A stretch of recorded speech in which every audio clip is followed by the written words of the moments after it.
They say you only get one shot. Eminem especially. Thankfully in life though, sometimes you can actually get opportunity number 2. But if somebody else is controlling the strings, well, you can get screwed over and it sucks. So hello, my name is Simon Miller, and here are some wrestlers that didn't just get dibbed over once, but it happened a couple of times. Let's go. Number 10, Hit Row. I just don't get it. Because Hit Row were a very entertaining NXT act that just seemed to tick all of the boxes that WWE didn't have at that current time. And when they did get called up to the main roster, I was like, yes, well, we should be doing this. These 4, well, they definitely have something to offer. Swerve Strickland, Top Dollar, B-Fab, and Ashante the Adonis totally agreed with this. And they got onto Raw and SmackDown, and do you know what we did with them? Absolutely nothing. And then from nowhere, we released them. The flub is going on. Now Swerve, of course, as we know, uses to go to AEW when finally, thank goodness, Triple H took over, and he rehired the other 3. But now we're back again, because Hit Row don't even exist anymore, because for a part 2, we didn't do anything with them. As of today as well, Top Dollar is now in TNA as AJ Francis, where he's doing some very good work. B-Fab is with the Street Profits, and thankfully Ashante finally turned back up on NXT, and we're doing that tag team with Cedric Alexander. I mean, this took 6 months. I don't care if you try and make it work with some talent, but something doesn't click. But here, we barely even tried. And you gotta try, man. Otherwise, what's the point? Number 9, Kevin Thorn. Let us go back to 2004 because the WWE had a very good idea. Why don't we try and come up with a character that's the opposite to The Undertaker? Why not? It did give birth to Mordecai, who was essentially the light to the dark side of the dead man. And then he had a few matches, and the whole gimmick was killed. Well, I'm really glad we tried that one. I mean, it only took 3 short months before we all decided, man, we can't get it off the ground. So it was thrown by the wayside, although fair play to Kevin Thorn, the man behind the persona. He has always said maybe he tried to tap into too much of the old school Undertaker, and he probably should have sped up his work for a modern audience. I like somebody who can look inward. Eventually he did come back as Kevin Thorn during the 2006 ECW arrival, but that was never going to work, because if you wanted hardcore ECW action, you weren't going to get it, and you were going to get vampires and zombies. And yep, Kev was one of these bloodsuckers. So as soon as we let too much on the gimmicks, everybody was going to say this isn't the real ECW, which did happen when Kevin got released, and all of this just seemed unfair. He definitely had some talent, but we never really put him in a position so he could fly. Number 8, Brian Clark. So I totally understand this one, because when I was basically a fetus and I was watching WWF, we had Brian Clark as Adam Bomb, and I thought he was the greatest person ever. Now a lot of this was because of his gut-wrench powerbomb finish, but I had never seen anything like that back in 1993. I actually thought he was trying to kill these dudes. Given that it was a gimmick from the early 90s though, he did have an absolutely ridiculous story where you were meant to believe he was a survivor of like a nuclear holocaust or something, and he had decided to, I don't know, pay homage to the people that did die by calling himself Adam Bomb and being a wrestler. Kind of sounds like a little bit offensive. Now eventually he did go to WCW as Wrath, but of course they died in 2001 when Vince McMahon bought the company, and he brought Brian Clark back along with his tag team partner Brian Adams, where they were known as Chronic. And all you need to do for evidence is go watch their match with the Brothers of Destruction versus the Invasion angle. I'm staring off into the distance here because no, it was not good. Soon after that they were told to go back down to developmental, and when they said no, they were released from the company. So there's your 2 strikes and you're out. Never really clicked. Number 7, Terry Taylor. So everybody knew Terry Taylor could go. As soon as he had debuted, people were like, oh, hi, this guy's a really good worker.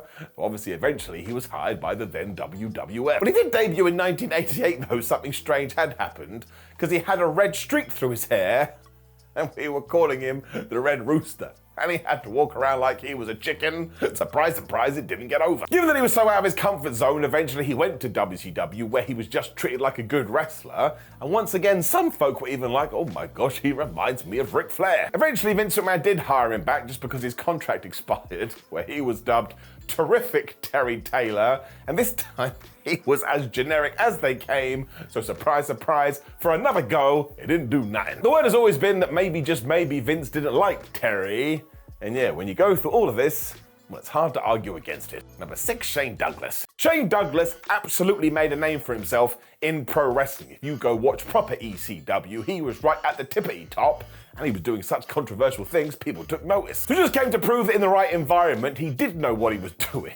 when in the WWF, we actively worked against this. Because the first one came in 1990, where Shane was just booked as like a faceless baby face, which is a ridiculous thing of me to say, but we weren't really doing anything with him, so we just faded into the background. He then jumped to WCW, where he did make some noise, when in the mid-90s, he came back to the World Wrestling Federation, and man, did he get gimmicked, because now he was meant to be a teacher. He also fell foul of the Clique, and you weren't able to do that in 1995. If those guys didn't like you, well, they were going to make sure you got ejected. Douglas still seems a little bit annoyed about this when you do hear him in modern day interviews, and I do kind of get it. We never actually played to his strengths, and if you don't do that, you're always fighting against the machine. Number 5, Barry Windam. Now remember this, there was a point in time when Barry Windam was considered one of the best wrestlers in the world. That's right. Everybody could see how talented he was, which is why in the mid-80s he started the US Express with Mike Rotunda, and yeah, they did become the WWF Tag Team Champions. That ain't bad. Eventually he did leave though, because Barry realized he could make way more money with Jim Crockett. Don't forget, wrestling is a business, so he meant to make some cash. Now, it's widely been said that the WWF could have offered him more to stay when they decided against it.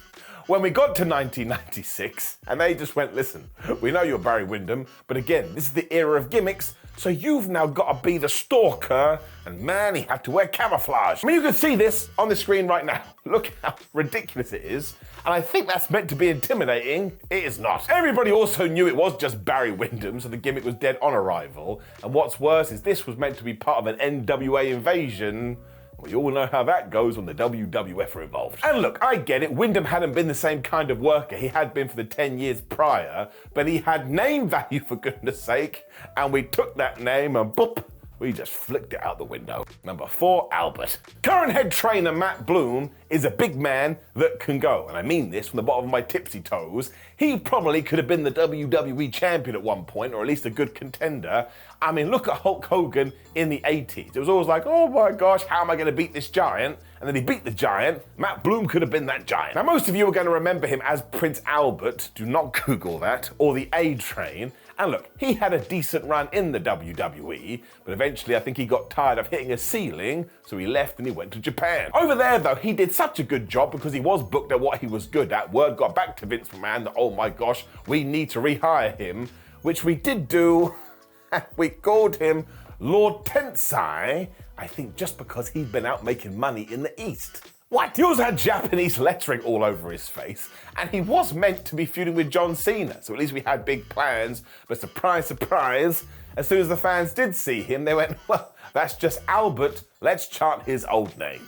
So they did. I suppose if this had been 1989, everything would have been fine, but it wasn't. It was 2011, and all of this was dumb. It's really why you should go watch some of his non-WWE work today, because if that is all you know, your brain is about to explode. Number 3, Karrion Kross. Now, thankfully, with Karrion Kross, we still have loads of time. At the moment, he is on the main roster. He's doing okay with his Final Testament group. Let's not be confused either. When Karrion was down in NXT, he was absolutely awesome, because he would arrive and he would destroy fools, and this felt like the complete opposite to what we were doing to anybody else, so it stood out like a sore thumb. For some reason, though, when he was called up, Vince McMahon decided to undo all this hard work, and we gave him a stupid helmet, and we had him lose to Jeff Hardy. So we just stripped away anything that made him cool, and surprise, surprise, that didn't work very well. To make it even worse, Kross was then released in November, when thankfully Triple H took over, and he went, now Karrion, you can come back. From there, like I said, he has gone and formed that group with the Authors of Pain. At the moment, it does feel like we're in a holding pattern, so maybe this one is a little bit unfair, because it only takes one good storyline to send you off into the stratosphere. But at the moment, we are waiting and seeing. But I kind of hope that when the Judgment Day does eventually start to fade away, because it has to happen eventually, it is the Final Testament that steps into their shoes. So yeah, so let's cross our arms, in a weird way apparently, and be patient. Number 2, Bray Wyatt. This will be the most frustrating entry on this list, but also a lovely reminder that Bray Wyatt was a damn genius. Because firstly, we had the Eater of World gimmicks that Bray did start down in NXT. And even though he kind of had that weird debut match when he got called up to the main roster against Kane in an Inferno match, everything from that point on was just so good. I mean, we hadn't seen anything like it in years. The issue was, though, is that WWE realised, oh my gosh, he can work, he can talk, and he captivates the fans, so he doesn't have to win any matches, and he doesn't have to win any feuds. I mean, even when he became the WWE champion, he lost it like 2 months later at WrestleMania. We just didn't get behind him enough. WWE also got too cute with the spookiness when they revealed Sister Abigail that was just Bray dressing up in drag, and by that point there was no going back. The character had been marginalised. This is when Bray came up with idea number 2, though, that was the Firefly Funhouse and the Fiend. And even though at first everyone was like, this is 2 + 2 = potato, it doesn't make any sense, after a while you were like, oh no, we're totally wrong. Once again, this is brilliant. So what do? We copied and pasted the whole thing. By the time we got to 2019, not only did we have that stupid Hell in a Cell match, but he got beaten by Goldberg. We don't need to talk about it. Now, I've no doubt that Bray Wyatt wouldn't have been able to figure out again because he just kept on doing it. As we all know, in 2023, he did tragically pass away. But let's make sure we keep his memory alive. There will never be another guy like him. Number 1, Scott Steiner. So Bruce Pritchard once revealed on his podcast that in 1993, when Bret Hart needed a world champion contender for WrestleMania, they suggested Scott Steiner. Vince McMahon turned around and said, nope, I don't want him to be a singles guy. He has to stay in the tag team division. So I guess it's good that they did have a plan, but actually the Steiners then went absolutely nowhere. So in 1994, they packed their bags and they went to WCW. Fast forward 8 years and World Championship Wrestling was no more, so the WWE did rehire Scott. And while they did put him in a World Heavyweight Championship position, I mean, I just think Steiner had too many injuries. And well, you can go watch it for yourself. I don't want to be that guy, but it wasn't very good. I think management then must have had buyer's remorse because they just let this guy flounder to the point you would see him in angles and go, wait a minute, that's Scott Steiner, former WCW champion? The hell are we doing? And I suppose this does go 2 ways because Scotty couldn't really move at the time, but we did pull the plug and we did it in such an aggressive way. Well, it just feels like we could have all sat down at the thinking table and come up with a better plan. All it does mean is, though, that when it comes to singles success, history will show one thing. Don't go watch any of the WWE stuff, because it all happened in WCW.